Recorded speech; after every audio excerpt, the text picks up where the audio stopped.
Nagyon jó futó vállalkozásuk, online vállalkozásuk, és akkor elkezdtünk mi is gondolkozni. Hoppá! Feladta. Visszateszem. Kezd most el előről. Ne félj a szabadat. Hát összevágom, csak hogy ja. valahol kössél, Csak hogy valami hol utolsó tartottál. mondatot. Egyenes? Ja. Igen.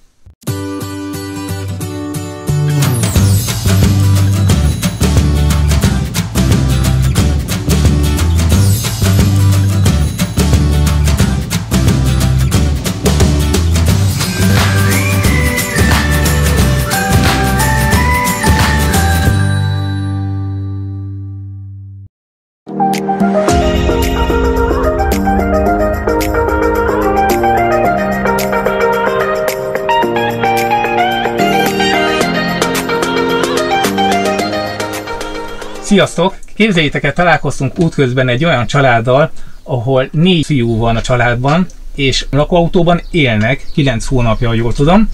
Ők igazából magyarok, de Németországban élnek már nagyon régen, a fiúk ott is születtek, és volt ott Magyarországban egy nagyon szép kertesházuk, és egyszer csak fogták magukat, eladták a házukat, vettek egy autót. Hogy honnan jött ez az ötlet?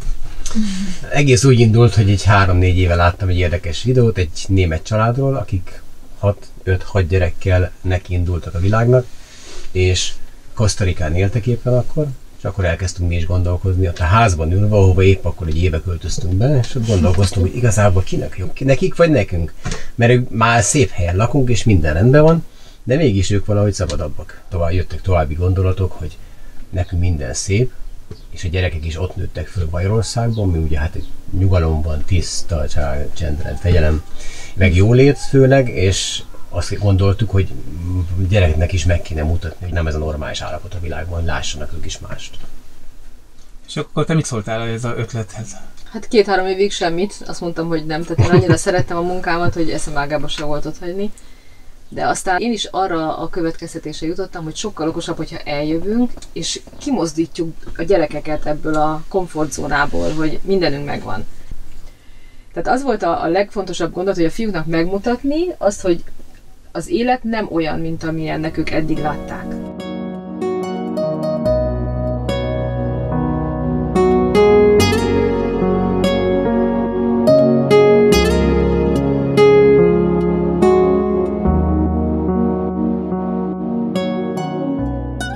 Ezt meg lehet úgy is csinálni, hogy elmentek 1 évre, 2 évre, sőt találkoztunk egy olyan csepárral, aki 10 évre. Tehát úgy meghatározták, de ti eladtátok konkrétan a házatokat azzal az ötlettel, hogy így akarjátok leélni a hátralévő életeteket, ha jól tudom. Hogy ez hogy jött. Nem döntöttünk el semmit, mert az a helyzet, hogy mi egyfolytában változtatjuk az elképzeléseinket, attól függően, hogy változnak a világban a dolgok, hogy változunk mi magunk.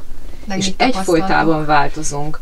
Tehát attól, hogy annyi időnk van magunkra, amennyi soha az életben nem volt, nagyon sok gondolat átfut a fejünkön, hogy mi a fontos az életben, mi tesz bennünket boldoggá, mire van szükségük a gyerekeknek. A gyerekek is olyan szinten változtak meg 9 hónap alatt, olyan képességeiket fedeztük fel, meg olyan érdeklődési területekre bukkantunk, amiről fogalmunk sem volt. Most ezt a libabőrös lettem, mert én magunkon is ezt veszük észre, mi is, hogy az utazás az nagyon jó állapotba hozza az embert. Van egy bizonyos logisztika, amit persze mindig figyelembe kell venni, bármit is csinálunk. Nem csak az, hogy hova tesszük a dolgokat, hanem hogy tudunk 6-an, ha esetleg esik az eső, 6-an úgy élni ebben az autóban 1-2 napot is, hogy még majd működjön a dolog. Akkor tényleg hogy működik itt az élet? Ugye 6-an vagytok, a fiúk azért,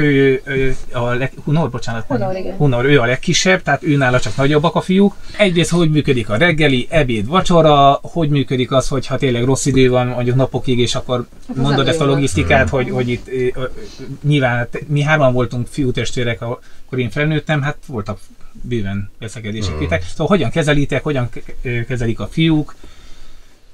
Hogy megy ez? Nagyon jó gyakorlat a fiúknak is.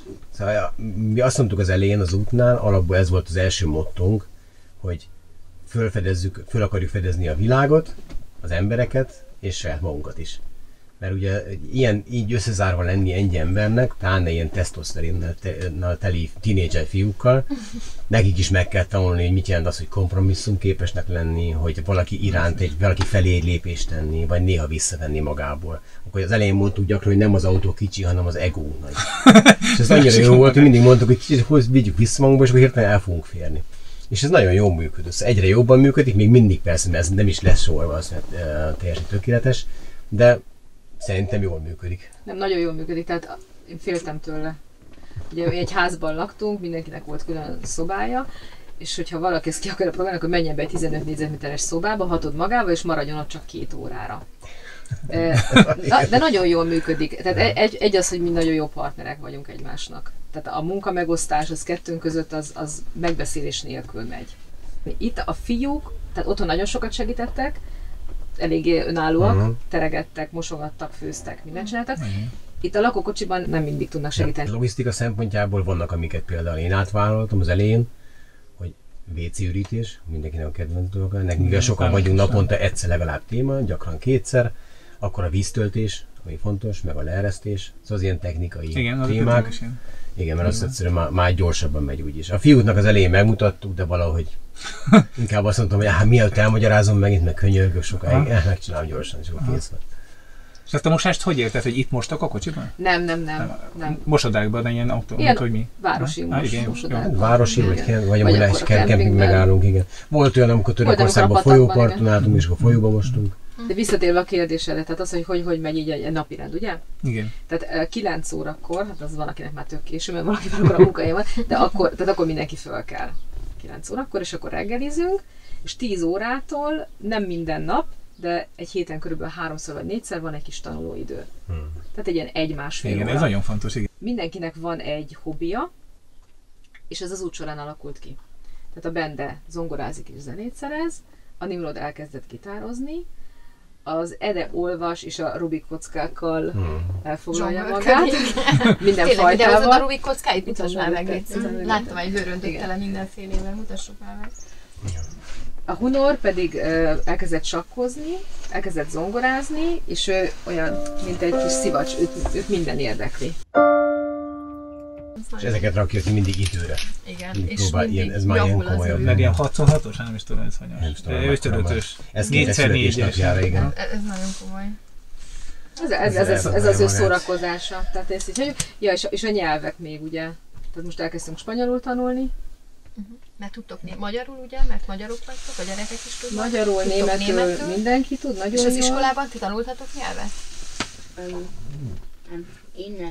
Te még nem, mert te is sem vagy. A nagyobbak angolul, az nagyon intenzív, szóval minden 3 nagyon jól beszél is angolul, meg ért, meg olvasnak angolul. Ti is tudtok angolul? Én is tudtam. Én nekem a munkám miatt is szükségem volt rá, Gizi is dolgozott külföldön. Mi is tudunk, és akkor a fiúk még tanultak pluszba franciául, gimnáziumban, vagy Bajorországban. Hát az mondjuk az, hogy tanultak. Tehát tanították őket. Mint ahogy mi orosz tanultunk. Igen. Látjátok, beszélnek angolul. Ja, igen.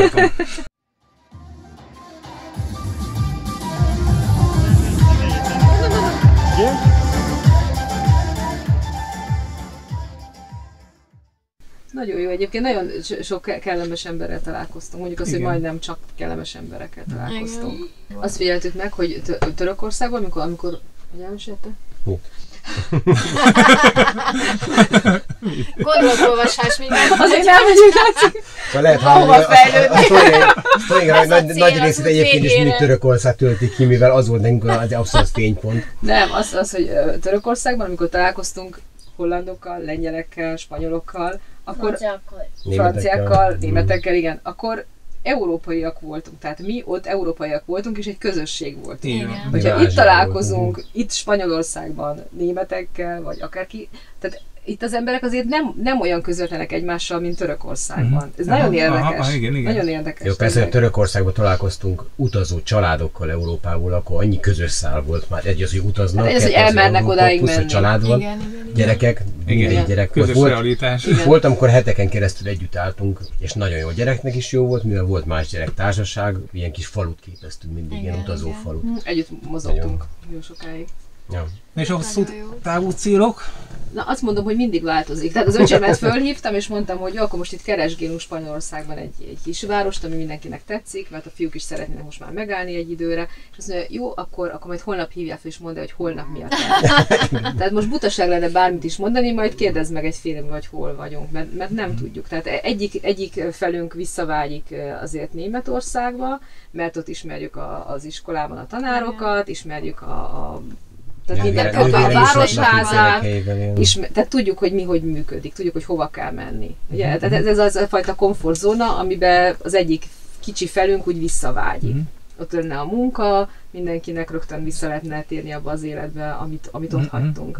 A másik felünk meg azt mondja, hogy ha itt maradnánk mondjuk egy országot, teljesen mindegy, a gyerekek megtanulnak még egy nyelvet, mehetnének a helyi iskolában, megismernék ott a helyi szokásokat, aztán ugye már lassan kamaszok lesznek, ha lesz barátnőjük, akkor megvárjuk, hogy a kapcsolatnak vége legyen, és majd akkor, szóval mindenfajta gondolataink vannak. Ahogy adja az élet. Igen, tehát hagyjuk magunkat sodorni. ez a legfontosabb. Igen.